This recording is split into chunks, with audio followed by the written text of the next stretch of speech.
Welcome to Transformative Principal, where I help you stop putting out fires and start leading.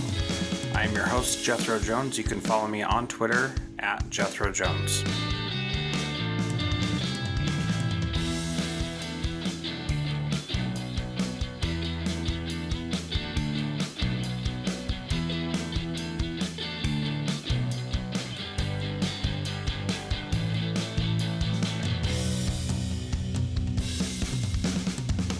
Welcome to Transformative Principal. I am so excited to have Dr. Layne Dillard on the program today. She has dedicated over 27 years to transforming schools and empowering leaders to create environments where students thrive. She was principal for 18 years, and she led a high-poverty school from an F to a B on the state report card, earning recognition as a CLAS banner school and a National Blue Ribbon School of Excellence. And here's the real kicker. Under her leadership, all third graders at her school achieved 100% proficiency in reading on state assessments. And as we've talked about many times on this show, if kids can read, that's the gateway to all other learning. So it is very worthwhile for that to be one of the goals. She is a passionate speaker who loves motivating districts, schools, and educators to be the absolute best they can every single day. And right now, she spends her days as the educational administrator in the Office of School Improvement with the Alabama State Department of Education. So, Layne, welcome to Transformative Principal. Great to have you here. Thank you so much. I'm so excited to be here with you today, Jethro. I love your podcast, so super excited to be a guest. I am honored, and it means the world to me every time I can talk to somebody who actually knows what my podcast is. Even though it's been around for so long, I feel like every time I talk to someone, I'm like, oh, you know about it? That's great, because I've put a lot of energy and effort into this. So tell me first about this idea of having 100% of your third graders proficient on reading. I mean, that just seems unreal. It was our big goal. I mean, it was a goal that I'm going to be honest, like I love to cast a vision. I think as a leader, you've really got to cast this vision. You got to get people to believe that it can happen. But I'm going to be honest with you. This is one that I cast and was just hoping that maybe that if I set that bar really high, we might come close. But I was like, if I set it at like, 90%, I don't want to do that. I want to say we want every single child. And the school that I was leading, we were 92% poverty. And we had a really high special ed population as well. That class actually was 37% SPED, about 11% EL. And so 37% sped? we had a really high number in that grade level. And so we had been, this was our goal. This is something that we wanted to do. But you also have to remember, we had a pandemic in the midst of this. And so this third grade group was actually the group that were kindergartners during that time. So they came through an odd first grade, part kindergarten got messed up. Anyway, first grade was strange. Second grade wasn't great. Second grade was just trying to get them to learn how to actually function together because they had been so socially distanced and things. So this was a big deal for us. But I'm going to tell you, I think the thing that I think is the most rewarding about that is that we realized that we just changed lives. I mean, when you think that you can read at grade level at third grade, what we have just done is shifted the trajectory. When you look at, like generational poverty and just it's things like that. A lot of times this child may be the only person in the house that can actually read. I mean, when you look at they may be in an EL situation where they're the only person that can read English in their house, and we've just shifted everything. And so it was so important to us because we just like, if we want to make a difference in these kids' lives, they've got to be able to do this. And so there were 7 schools in the state that accomplished that. And I cannot tell you how excited we were when we realized we were one of those 7 because we don't match up with most of those other schools that pulled that off. We don't have the same kind of demographic. And so it was super important. And it was really, it's just, like I said, just because we know we change lives. Yeah, that's awesome. And that really does change lives because it makes it possible for kids to do anything else. Absolutely. And it removes those generational barriers of anything that could be preventing them and opens the door for their success. And I think that's really amazing. So tell me about how you actually did that though, because it's easy to look back and be like, yeah, we did that. That's great. But how did you do it? Lots of obstacles, obviously, but what frameworks and systems did you have in place to make that happen? So one of the things that we did, so when I first came to the school, we had after I had been there a year when the first state report card came out, and we had a 51 on the state report card. So that's terrible. I mean, that's an F. And we were already working really hard when we had that F. It's not like we weren't working hard. I mean, we were, but we realized, hey, we got to figure something out because I'm seeing a shift in the culture. I'm seeing a shift in some things, but we're not getting enough change in what they're doing academically to feel like it's going to be fast enough. And so to be able to pull something off where we can get change. So, first of all, we just created urgency around why are we doing this? Like, what is at the heart of why we're doing this? It can't be the F, it can't be a score. Scores are results of things, but they're not your why. I mean, it can't be your why. Our why had to be that we really wanted to give these kids every opportunity they could to be successful. If that's the case, what are we going to have to do? Well, we're going to have to do things that are hard for adults and right for kids. And so, basically, we started with, we've got to have tier one at grade level. End of sentence. How do Yeah. you do that though when you're at a school with an F, like, and the teachers are like, but they're like 3 grade levels behind. We don't know how to do that. And so honestly, even now going in and working with schools that, are priority schools or that can have some struggles, we deal with the exact same thing. And I say, guys, this is the problem. Tier one's got to be at grade level, but how do you get to grade level if you don't, if they can't do grade level? Um, and I just say this, then you're going to have to shift your schedule.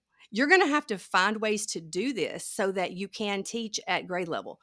One of the things I find in most places is that when we're struggling, and this is what we were doing when we were struggling, those third graders weren't seeing third grade content.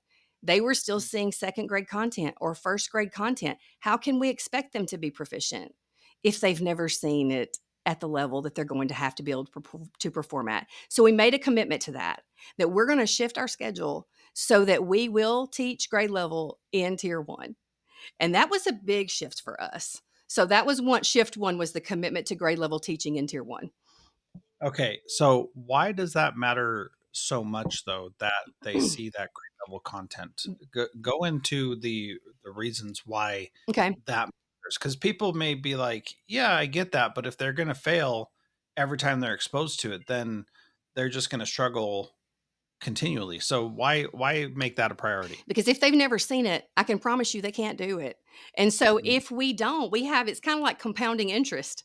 So every year they don't see grade level, the next year they're further behind than they were because now that fourth grade teacher is going to get them and go, well, now they don't know third grade level. We're not sure they know second grade level. And then the fourth grade teacher's going, well, I'm going to teach down. And every year we get this cyclical problem. I think it starts out where you think, oh, I'm just going to fill in some skill gaps from last year, and then you never get to this year. And so you've got to have that commitment to we got to know where our kids are. We've got to start looking at data like blood work and stop looking at it personally. We've got to start looking at it like, what are we doing right and what are we doing that we need to change? And it's not personal. It is what it is. And so we started literally looking at each piece where we could get down to that little nitty gritty and say, okay, these are our kids who can't do this. These are our kids who can't do this. These are our kids who can't do this. These are our ones who can. And instead of trying in every room to fix that, we started taking those kids that had common issues and putting them together for a portion of the day, like for 30 minutes every day. Well, now I can cross grade levels. Now I can fill gaps across a grade level span. And I'm not just looking at one teacher trying to figure out how am I going to do this in my classroom. yeah, because it's nearly impossible when you've got five different groups of kids for you as the teacher to meet all of their individual needs, and that's the reality. So you said something that you probably say many times. Look at data like blood Uh-huh. work, not like personal data. What does that mean to you? What it means to me is data can feel like we're blaming people for things. Data can feel, I think data can be used like a weapon. And when it is, teachers are not embracing it. I mean, no one is. But when we look at it like this is feedback, this is just feedback on how we're doing what we're doing and are our kids learning. So I look at blood work like feedback. I go get my blood work done. I don't want my doctor to say, I didn't wanna hurt her feelings, so I just didn't tell her this, you know? "No, please tell me what I need to do." Now, I may not do it, but that's on me, Yeah. you know? But I need you to tell me the truth so that we can come up with a plan. And so that was the way we approached data. It was never and, I sometimes will even still go into a school. I was in a school not long ago, and I heard an administrator say, "This is not all your fault." I'm thinking, "Oh." I mean, talking to teachers, "It's my fault too," she said. I know that sound made her feel better because she said, "Hey, it's not just your fault, it's my fault too. How about this? It's nobody's fault. It is what it is." I mean, like, Yeah. who knows whose fault it is? I mean, if we're gonna start doing like whose fault is it, we gotta go all the way back to birth. I mean, like, I don't know Yeah. whose fault this is. It doesn't matter whose fault it is. How about this? We're just gonna look at this like it's not a fault, it's not a blame. It is literally what do we need to do to get this better? And not Mhm. only that, you've got kids that even in a struggling environment are doing well. I mean, so you don't need to do this same you need to take those, and we need to be pushing those kids. You cannot just focus on the kids that are struggling. You've got to take those kids that are at grade level or above, and you may not even have many, or you may have more than you think you do. Depends on how you're using your data, and say, "Hey, you know what? I'm pushing you even further." And so everybody's moving. It's not just interventions, it's true differentiation. Like, in my opinion, true differentiation is I'm taking this standard and I'm helping you below or I'm pushing you beyond, but I'm not watering things down or making it harder. You know what I'm saying? Like I'm actually like spiraling to different parts within it. So that's what I mean by the blood work piece. It's just not personal. We've got to look at what we can do to fix things or make it or continue doing what we're doing. Yeah, I really like that, and I think it's an appropriate way to look at it. And the other aspect of that is that when you when you see kids who are down below where they should be, it's really easy for you uh to make excuses or to say this is why these things aren't happening. But more important than that is when you are okay with it, you can start adjusting how you're doing things so that you are you're taking the kids out of a environment where they're not going to succeed and you're putting them in a place where they can succeed. And when you're teaching when tier 1 is at grade level, then you can say here are the gaps, and we can identify them and know who is missing what, and then we can put kids in the right place to get that support. And it, it's all hands on deck, you Absolutely. know? It it's not like, okay, here's our third graders. All right, third grade team, you're the only ones who are allowed to work with these kids. Mhm. That is so crazy. Why don't we put the kids who need help with the person who is best positioned to actually help them? And maybe it's a first grade skill. We go put them with the first grade teacher and give them that exposure again on a very specific thing. You can actually then tell how well they are achieving that specific thing or not. And talk a little bit more about that and what your experience with that has been. So, one of the things that I would hear is, well, when you put like because I was at that time in a K6, pre K6 environment. So we went through sixth grade. Um, what happens when you put a third or fourth grader and a sixth grader together, or a third grader and a first grader together? I mean, how does this work? Do they think, I said, well, let me tell you what is interesting about this. When you view teaching like we're teaching a skill and not like it's remediation, you've got to think for a minute. I've got a kid who is a first grader who may have just jumped into a third grade world, like with third graders. Those third graders may be behind, but they're with this super smart first grader. These kids just think I'm in the smart group. I mean, they don't even know. They cannot figure out because you've got the highs in one group with the lows of another. But when we crisscross things and we start shifting, it starts blending together. So for one, it's acceleration, while at the exact same time for the other, it's remediation. So it's no longer I'm just helping these kids who can't do this. It, we're intervening at their level. Stop thinking of intervention as intervention brings somebody up. I mean, like it's behind. Intervention may be intervening to make you even better. So I mean, intervention can be both sides. Yeah, and I appreciate that approach also because that is a very powerful way for everybody because then you're not cutting anybody out, you're not making people feel dumb. And I was in a school where we had kids who we had an after school program, and the after school program and the summer school program was for the kids who were behind grade level. Mhm. So these kids got told all day long, you're dumb, And then we had them stay after school and they got told they were dumb again.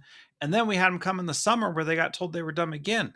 They don't want Mhm, to succeed. They don't want to progress. They don't believe that they can mhm. because we've set them up for failure in that Absolutely. approach.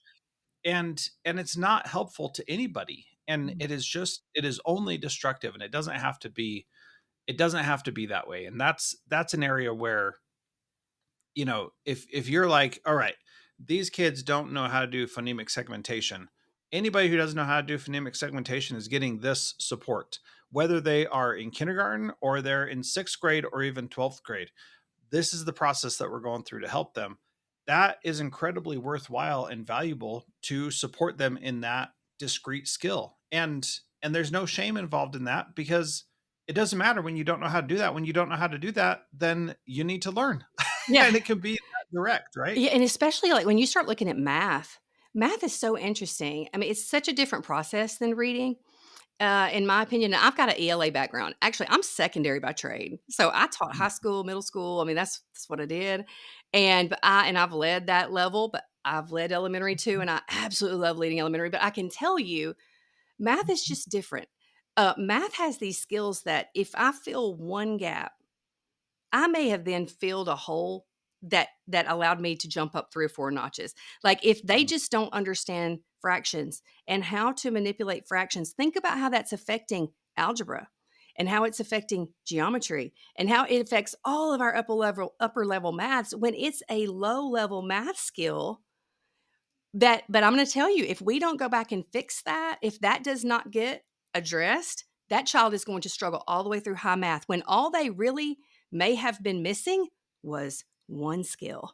So when we can find those skills, I hate to say it's like magic, but it kind of is. It's like, oh my goodness, we filled a gap and it filled 4 other gaps. I mean, it's just amazing. And so when you can get to that real granular level, but you've got to know your data to do that. You've got to really know your kid. You've got to look at this stuff and you're going to have to sit down and go, okay, who is it that's missing this skill?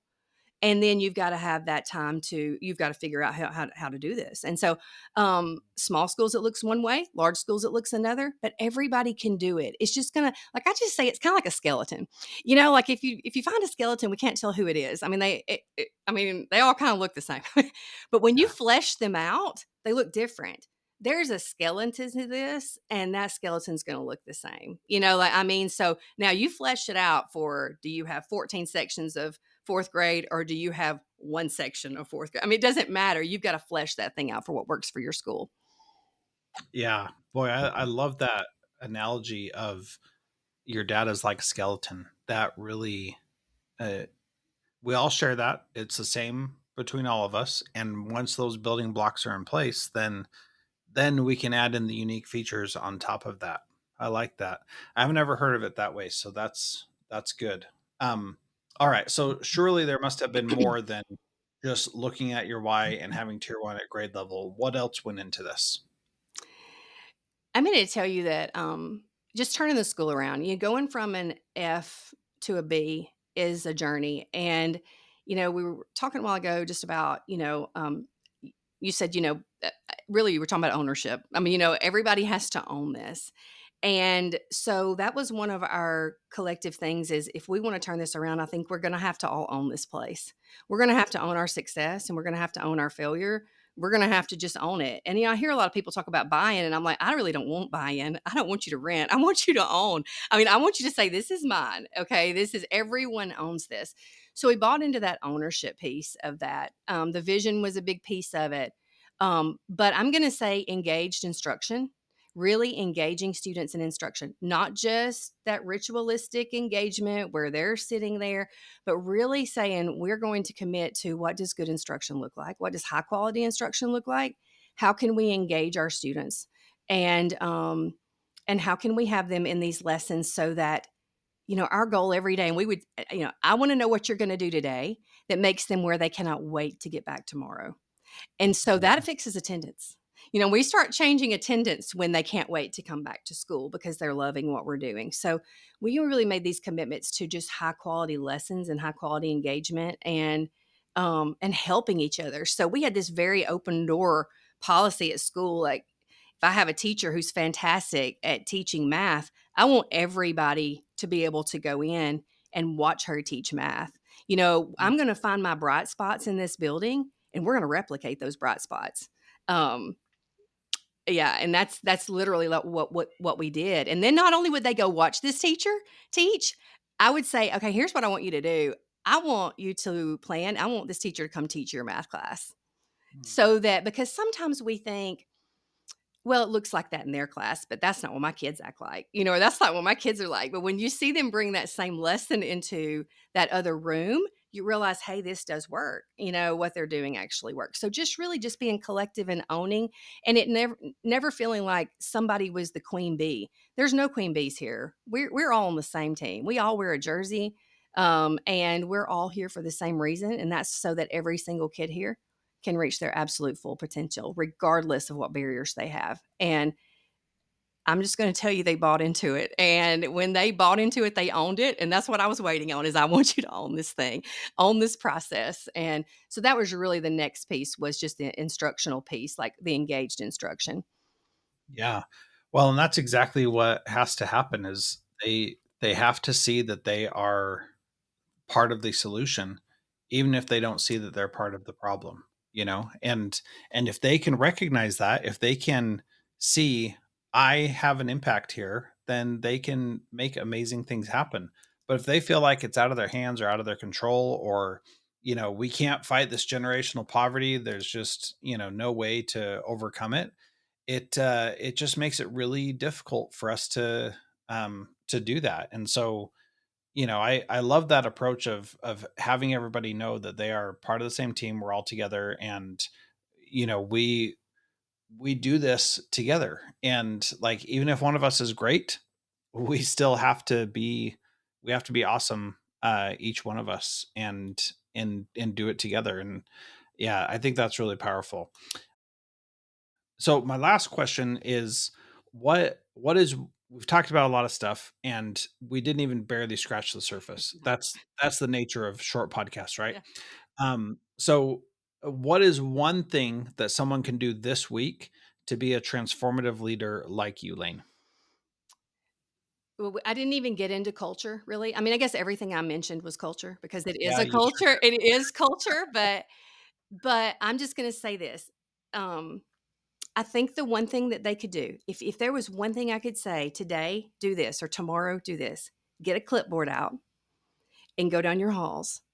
And I don't want it to be in an evaluative way. I don't want you're not evaluating. I want you to look for Yeah. everything in your building that's going right because we tend to look at things that go wrong. It is just the nature. We just go, well, that's not right. And I mean, we see those things, but I really want you to walk down those halls and really just be like authentic about just be authentic and go out there and say, I'm going to find everything that's right.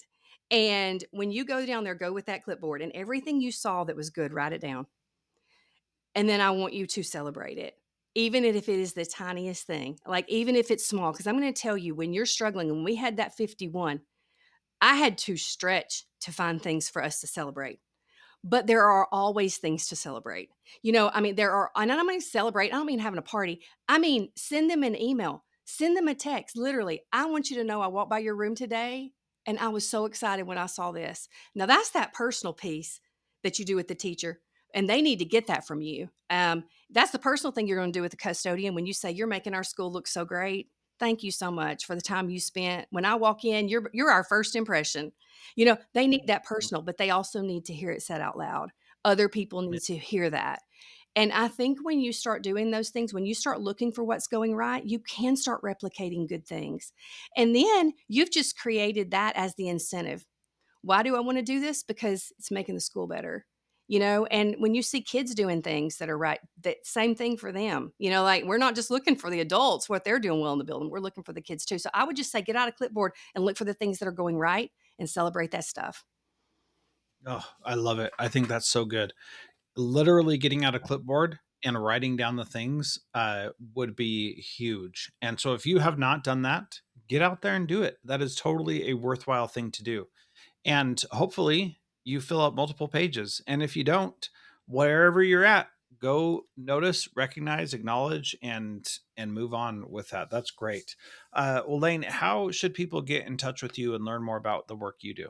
Well, they can reach out to me on LinkedIn. I'm pretty active on there. I do put a lot of, I try to put articles out and things that might actually help principals and leaders. So I'm there.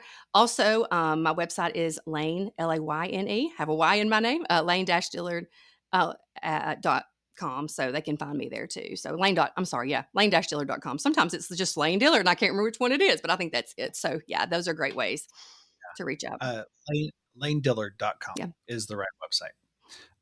So please do check her out. I've got links to all of her information, including the lead framework article on LinkedIn, which is fantastic. You should definitely go read it.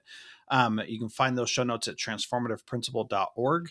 And Layne, thank you so much for being part of Yeah. Transformative Principal Thank you today. for asking me. I had a ball. Thank you. Thank you, Jethro.